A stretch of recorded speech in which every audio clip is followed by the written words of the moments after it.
Hey there, my name's Adam. We do daily devotionals for busy Christians. Today's February 22nd. We're talking about the love that finds us first. It comes from 1 John 4:19, which says, quote, "We loved because he first loved us," end quote.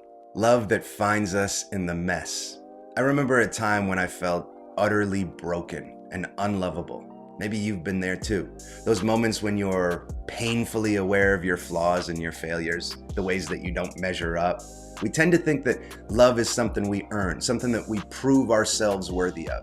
But God's love doesn't work that way. John's words in 1 John 4:19, they cut through all of the self-doubt and striving. We love because he first loved us. Before we ever whispered his name, before we ever considered loving him back, he was already reaching for us. Maybe you've been struggling to feel worthy in God's love. Maybe you think you've messed up way too much for God to love you. But the truth is, he never loved you because you were perfect. He loved you because you were his. Before you ever thought about turning to him, he was already pursuing. Think about that for a moment. Imagine a love that isn't based on merit or performance. A love that isn't swayed by mood swings, mistakes, or the opinions of others. See, that's the kind of love God gives. It's relentless, unwavering, and it's deeply personal. If this message is stirring something in your heart, take a moment to reflect. If you truly accepted the love that God is freely giving you, what would it look like to rest in that love today? Love that moves first. I think of the story of the prodigal son, a broken man, ashamed and empty-handed, trudging home with this rehearsed apology. He expects judgment, he expects rejection, but before he can speak, his father runs to him with open arms, joy bursting from his heart. See, that's the kind of love that God has for us. God didn't wait for us to clean ourselves up to prove our worth. He loved us in the middle of our mess before we ever turned toward him. It's a love that doesn't hesitate, it doesn't calculate, and it doesn't hold back. And here's the beautiful thing. When we truly grasp that kind of love, it changes us. Love that overflows into every part of our life. So what does that look like in your life? Is there someone you need to forgive? A person that maybe you've been hesitant to reach out to? When we allow God's love to move first in our hearts, we find ourselves loving in ways that we just never thought possible. Maybe it's showing grace to someone who doesn't quite deserve it. Maybe it's praying for someone who's hurt you terribly. Or maybe it's extending kindness to a stranger who looks like they're carrying the weight of the world on their shoulders. You see, love isn't passive, it's active. The best way we can reflect God's love is by choosing to love when it's inconvenient, difficult, or costly. Hey, do me a favor. If this message speaks to you, then let's keep it going. Engage with this post so others can experience the same profound truth of God's love. Learning to love like him.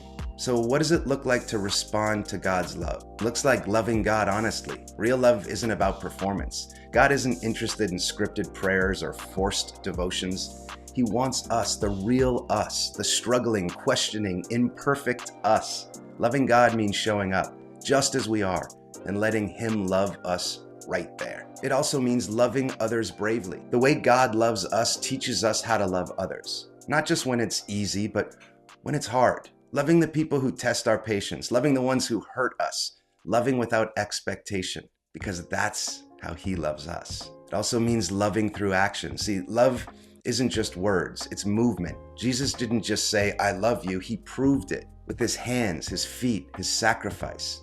True love looks like kindness when no one is watching, forgiveness when it's undeserved, and compassion that costs us something. It also means loving beyond comfort. Sometimes the hardest part of love is stepping outside of our comfort zone.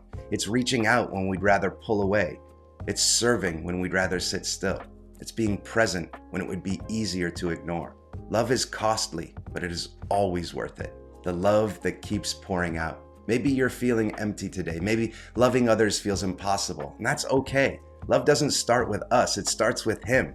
When we feel like we've run dry, we don't have to muster up more love from within ourselves. We go back to the source. God's love never runs out. It's always there, always steady, always enough. And as we receive it, really receive it, we'll find it spilling out in ways that we just never expected. God's love is a cycle. He pours into us and we pour into others. And the more we give, the more we find ourselves receiving. It's not a love that diminishes.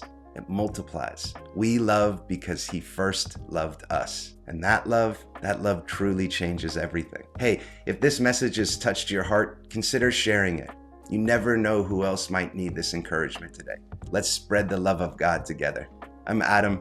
Thanks for being here. As always, my friends, onward, and God bless you.